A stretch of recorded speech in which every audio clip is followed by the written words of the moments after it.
د کې پی کې وزیر اعلی سہیل افریدی با نن مازیګر سلور یا 15 بجې د کې پی کې د وزیر اعلی حلف اوچتای ځکه پېښور های کورټ د سہیل افریدی د انتخابات عمل ټیک ګرځولې دي او گورنر ته حکم جاری کړی دی چې تنن ورځ ولا یاد کړی چې 15 بجې بعد د نوی وزیر اعلی نه حلف اخلي او کچره گورنر وای حلف و نه غشتو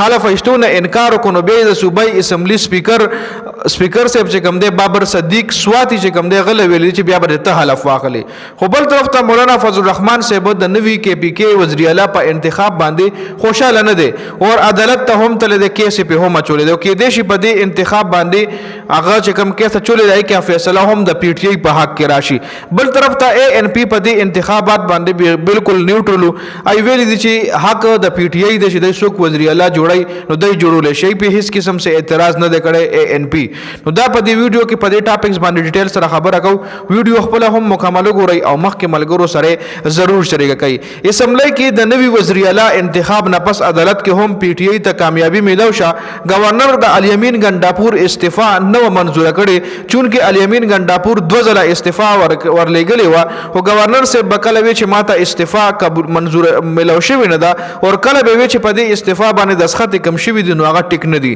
بیا اسمبلی کې د کې پی کې نوی وزیر اعلی سہیل افریدی 90 اوټونو سره هغه کامیابی ملو شو 90 اوټونو سره هغه د کې پی کې وزیر اعلی منتخب شو بیا دا مسله راغله چې گورنر استعفا نو منزور کړي نو پاغه باندې بیا سہیل افریدی چې کوم دی پی ټی آی چې کوم داغه پېښور های کورټ ته لاړه چې پېښور های کورټ پرونه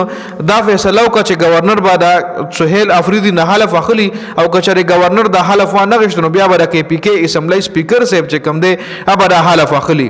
دا خو مکمل سيناریو و چې ګوره په اسمبلی کې هم کې پی کې الیکشن چې کوم شو وزیر اعلی سہیل افریدی منتخب کو چې اوس عدالتي سیستم هم یعنی پېښور های کورټ هم سہیل افریدی منتخب کړی دی او گورنر ته ویل چې دنا حلف واخلنن مازیګر 15 بجې ټایم ورلا خولې دی بل جمعیت علماء اسلام د وزیر اعلی په انتخاب باندې اعتراض کړی دی او مسلم لیگ نون وفد سره هم په دې ټاپک باندې ملاقات کړی و بیا عدالت کې هم درخواست دای کړو چې گورنر استعفا نه بغیر نوې وزیر اعلی څنګه منتخب شو گورنر لا استعفا نه دا غشتي او د نوې وزیر اعلی چې کوم منتخب کړو دا غیر قانوني اور غیر آئینی طریقې سره دای منتخب کو چونکه هم دی مولانا په الیمین ګنداپور باندې تنقید هم کولو چې د وزیر اعلی په عہده باندې ناشته د وزیر اعلی د عہده قابل نه دی او دنه د وزیر اعلی د عہده واغشتل شي نو څو دغه عہده الیمین ګنداپور نه واغشتل شو خو بل طرف ته مولانا صاحب اوس هم تنقید کوي او اعتراض کوي بل طرف ته نېشنل پارټي خپل فیصله د پی ټی آی په حق کې کړی دا نېشنل پارټي ویلي دي چې د پی ټی آی سره دا پوره حق ته چې هغه خپل وزیر اعلی راولي ځکه هغه ووټس ګټلې دي هغه سره سیټونه دي په کې پی کې د هغه حکومت ته اور نوې وزیر اعلی سره کول دا د هغه خو خرج سو کوم راولي زمونږ په دغه فیصله باندې هیڅ قسم ابجیکشن